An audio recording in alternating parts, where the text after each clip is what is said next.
মন যদি দিতে হয় নবীকে দিও, মন যদি দিতে হয় নবীকে দিও, ভালো যদি বাঁচতে হয় নবীকে বাসিও, মন যদি দিতে হয় নবীকে দিও, আহা মন যদি দিতে হয় নবীকে দিও।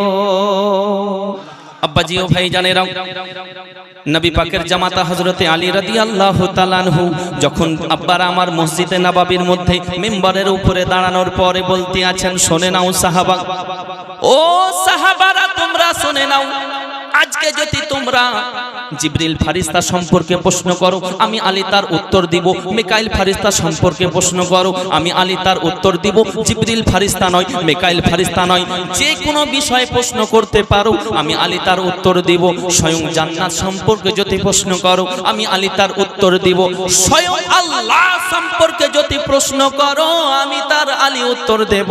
আজকে যার যা প্রশ্ন আছে বলে দিতে পারো আমি আলী তার উত্তর দেব। আরো জোরে বলা যাবে না সুবহানাল্লাহ? সুবহানাল্লাহ।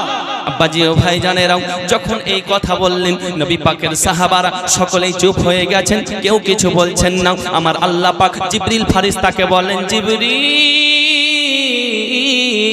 তাড়াতাড়ি যাও এবং যাওয়ার পরে কিছু প্রশ্ন আলীকে গিয়ে ধরো, শেরে খোদাকে গিয়ে ধরো, আমার শেরকে গিয়ে ধরো।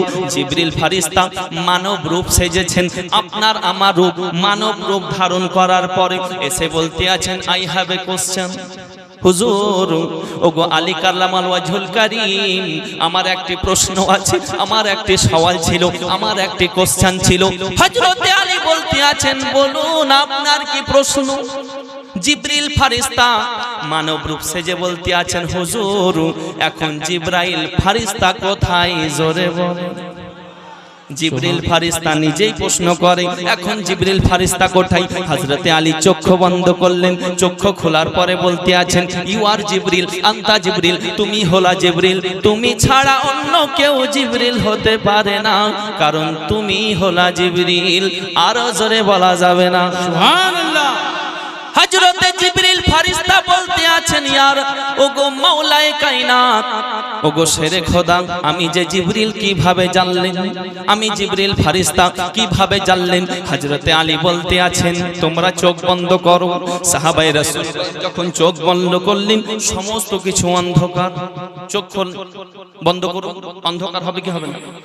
আপনি আমাকে দেখতে পাবেন না, আপনাকে আমি দেখতে পাবো না, লাউড স্পিকার দেখতে পাওয়া যাবে না, বাড়ি যেতে পারবেন না, ঘুটঘুটে অন্ধকার। হযরতে আলী বুঝাতে চাইলেন, তোমরা সকলেই যদি চোখ বন্ধ করো সমস্ত কিছু অন্ধকার হবে, কিন্তু আমি আলী আল্লাহর কসম করে বলি, খোদার কসম করে বলি, আমি আলী যদি চোখ বন্ধ করি আমার কাছে সমস্ত কিছু পরিষ্কার হয়ে যায়। আমি আলী চোখ যখন বন্ধ করলাম, ও জিবরিল তোমাকে প্রথম আসমানে দেখলাম, পেলাম না, দ্বিতীয় আসমানে দেখলাম, পেলাম না, তৃতীয় আসমানে দেখলাম, পেলাম না, চতুর্থ আসমানে দেখলাম, পেলাম না, পঞ্চম আসমানে দেখলাম, পেলাম না, সপ্তম আসমানে দেখলাম, পাওয়া গেল না, সাত জমিনে দেখলাম, পাওয়া গেল না, জমিনে দেখলাম, পাওয়া গেল না, জান্নাতে দেখলাম, পেলাম না। জোরে বলো। ও জিবরিল তোমাকে প্রত্যেকটি জায়গায় খোঁজ করলাম, এমনকি পূর্ব পশ্চিম উত্তর দক্ষিণ, প্রত্যেকটি চাপ্পা চাপ্পা, প্রত্যেকটি কোষা কোষা, যখন দেখলাম কোথাও পাওয়া গেল না গো জিবরিল। তারপরে দেখি তুমি আমার সামনেই দাঁড়িয়ে আছো, ও গো জিবরিল তুমি ছাড়া অন্য কেউ জিবরিল হতে পারে না। আরো জোরে বলুন সুবহানাল্লাহ। হযরতে আলীর পাওয়ার দেখুন, যে জিবরিল ফারিস্তাকে বললেন যে তুমি জিবরিল, সুবহানাল্লাহ, মানব রূপ সেজে এসেছে তো কি হয়েছে?